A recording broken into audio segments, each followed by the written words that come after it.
हमारे साथ इस वक्त doctor Shivaji Shamrao Dhole, chairman and MD Venkateshwar cooperative power and agro processing limited मौजूद है। मैं आपको मंच पर इनवाइट करना चाहूंगी और हमारा जो सेशन है वो है बढ़ता भारत उभरता भारत। एक बार जोरदार तालियां डॉक्टर शिवाजी के लिए। आपका बहुत बहुत स्वागत है शिवाजी। सबसे पहले सवाल मेरा आपसे यही रहेगा कि कोऑपरेटिव के माध्यम से ग्रिप फार्मिंग का क्या उद्देश्य और ये टर्म एक्चुअली है क्या, क्योंकि मैंने पहली बार सुना है ग्रिप फार्मिंग, क्या है ये? मैम, प्रथम तो मैं धन्यवाद देना चाहूँगा निवृत्त जवान और किसान लोगों ने एक साथ आने का। 19 अप्रैल 2019 से ये Venkateshwara cooperative power and agro processing limited, ये संस्था ने जो कार्य चालू किया है महाराष्ट्र और कर्नाटक स्टेट के अंदर, उनका एक लक्ष्य है ग्रुप फार्मिंग के माध्यम से। इसके पीछे एक रीजन है, इस देश के अंदर दो बहुत बड़े संकट मंडरा रहे हैं और इस देश के अंदर वो रफ्तार उन्होंने पकड़ लिया है। एक है इस देश के अंदर जो खेती हो रही है वो जहरीली खेती हो रही है। दूसरा बात, जो सुशिक्षित बेरोजगारी बढ़ रही है, ये बहुत बड़ा इस देश के लिए एक खतरा आने वाले समय में है। लोग पैसा कमाएंगे बहुत, बट रोज विष खाएंगे और उसके बाद डॉक्टर के पास जाएंगे। और निवृत्त जितने भी यंग जनरेशन है, बड़े बड़े कॉलेजेस है, स्कूल्स है, पढ़ाई करने के बाद अगला सॉल्यूशन क्या है? ये जो संकट मंडरा रहा है, ये रुकवाने के लिए निवृत्त जवान और किसान लोगों ने विष मुक्त खेती करने का निर्णय लिया है। इसलिए अजंग वडेल मालेगांव यहाँ पे 528 एकड़ क्षेत्र लेकर ग्रुप फार्मिंग के माध्यम से डेवलपमेंट करते होते हुए तकरीबन 1 लाख मेंबर्स का कारवा फार्मर लोगों का इकट्ठा आ चुका है। और ये जो ऑर्गेनिक फार्मिंग कर रहे हैं, ये पूरे देश भर में कम समय के अंदर इसको कैसे फैलाया जाए, ये हम कार्य कर रहे हैं। इसकी शुरुआत कैसे हुई, कैसे आपने इस व्यवसाय को शुरू किया और क्यों, इसके पीछे का उद्देश्य क्या था, क्या मन में चल रहा था उस वक्त? इसके पीछे एक रीजन है। हम एग्रीकल्चर का एजुकेशन किया हुआ है, बट वहाँ से हमने डिफेंस को ज्वाइन किया और डिफेंस में रहते हुए ब्लैक कैट कमांडो रहे दिल्ली हम, बट सिलसिला एग्रीकल्चर सेक्टर के अंदर का ही था। जब वहाँ से जब वापस आए, तब जो मैंने निवृत्त जवान और किसान के प्रति देखा, इस देश को दो ही लोग चलाते एक्चुअल में। एक है जवान, मरते दम तक वो अपना सीमा पे अपना जान न्योछावर कर देते हैं, और एक किसान किसी की भी परवाह न करते हुए 2400 घंटा लगा हुआ है, ये देश भूखा न सोए, इसके लिए दिन रात मेहनत कर रहा है। फिर भी दोनों की तरफ लक्ष्य किसी का भी नहीं है इस देश के अंदर। ये बहुत बड़ा दुर्भाग्य है कि जो देश को चला रहा है, 70 साल के अंदर किसान लोगों का आत्महत्या अभी तक रुका नहीं है।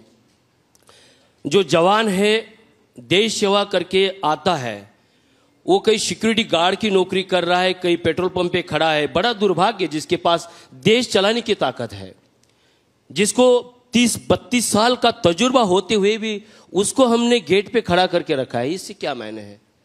तो निवृत्त जवान और किसान दोनों इकट्ठा के इस देश को अभी बहुत एक सुंदर कार्य कर रहा है, जिसकी शुरुआत महाराष्ट्र नासिक से हुई है।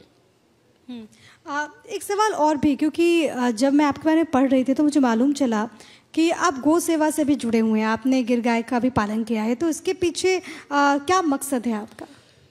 ये सनातन धर्म है। इस सनातन धर्म के अंदर गाय को हमने गौ माता का दर्जा दिया हुआ है, और आज गौ माता को छोड़ के हम बोलना नहीं चाहिए। हम गाय को पालना छोड़ दिया और डॉग को पाल रहे।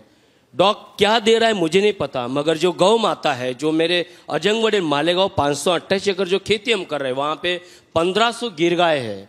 उस गिर गाय के गोबर के माध्यम से हमने पंचगव्य अगरबत्ती बनाया है, इसके बाद धूप कोन बनाया है, गोबर से इको फ्रेंडली नेचुरल पेंट बनाया है, गोबर के माध्यम से हमने वर्मी कंपोस्ट बनाया है, गोबर के माध्यम से हम पूरा अभी खाद बनाया है। और ये गौ माता को दर्जा दिया है, तो गौ माता को क्यों काटा जा रहा है अभी भी मुझे समझ में नहीं आ रहा है, क्योंकि वो अपनी माता है। तो ये कहीं ना कहीं रुकना चाहिए। इसलिए सनातन धर्म ने जो 500 साल से पहले जो कार्य किया है, वो पुनर्निर्माण जीवित होना चाहिए, गौ माता की रक्षा होना चाहिए। इसलिए हमने संकल्प अपनों से ही लिया है। तो हम माता को अपने घर में लाकर उसकी सेवा कर रहे हैं और इसको संरक्षण कर रहे हैं। यही संदेश पूरे देश में जाना चाहिए कि एक गौ माता पूरे देश को विष मुक्त खेती कर सकती है, इसलिए हमने ये लक्ष्य रखा हुआ है। लेकिन आपको नहीं लगता कि सोच की अभी कमी है? जैसा कि आपने जिक्र किया कि बहुत सारे लोग नहीं हैं जिनका सकारात्मक रुख होता है इस दिशा में। लोगों के बारे में बोलना मैं नहीं पसंद करूंगा, मगर मैं मेरे परिवार के बारे में बोलूंगा। मेरे परिवार की सोच बदलेगी तो मेरे गांव की सोच बदलेगी, गांव की सोच बदली के तहसील डिस्ट्रिक्ट की सोच बदलेगी। तो सोच तो अपने से बदलना चाहिए। सलाह देने के लिए तो पूरी दुनिया पड़ी है, तो सोच अपने से बदलना चाहिए। तो पहले हमने निवृत्त जवान और किसान लोगों ने सोच बदल के हम किसान भाइयों के लिए बोल रहे, तू ही अपनी कब्र खोद रहा है, तू विष मुक्त खेती करेगा तो खुद ही विष मुक्त अनाज खाएगा, तो शुरुआत तू पहले से कर।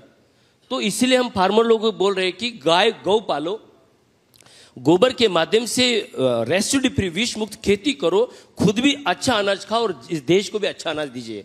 और अब आखिरी सवाल आपसे कि आप क्या संदेश देना चाहेंगे हमारे जरिए जो नव युवा आपको सुन रहे हैं उनको? मैं नव युवा को एक संदेश देना चाहूंगा, ये जो स्कूल्स कॉलेजेस ये जो डिग्री है आपको खुद को संवारने के लिए है, मगर जीवन में सक्सेसफुल होना है, पैसा कमाना है तो किसी भी फील्ड में जाओगे तो प्रैक्टिकली वर्क करना पड़ेगा, ग्राउंड वर्क करना पड़ेगा, आपको सीखना पड़ेगा। तो आप नौकरी के पीछे, एजुकेशन लेने के बाद नौकरी के पीछे क्यों दौड़ रहे हैं? आपके अंदर एंटरप्रेन्योर बनने का आपको अवसर है तो आप बिजनेसमैन बनिए, उद्योजक बनिए।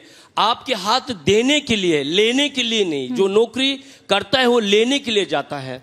बिजनेसमैन बनोगे तो आप अपने परिवार की हिफाजत करते हुए पूरे देश की हिफाजत कर सकते हैं। तो उद्योजक बनना चाहिए, देने वाला बनो, ये सबसे देने वाला बनना चाहिए। थैंक यू सो मच, बहुत धन्यवाद आपका हमारे साथ चर्चा में जुड़ने के लिए। Thank you so much.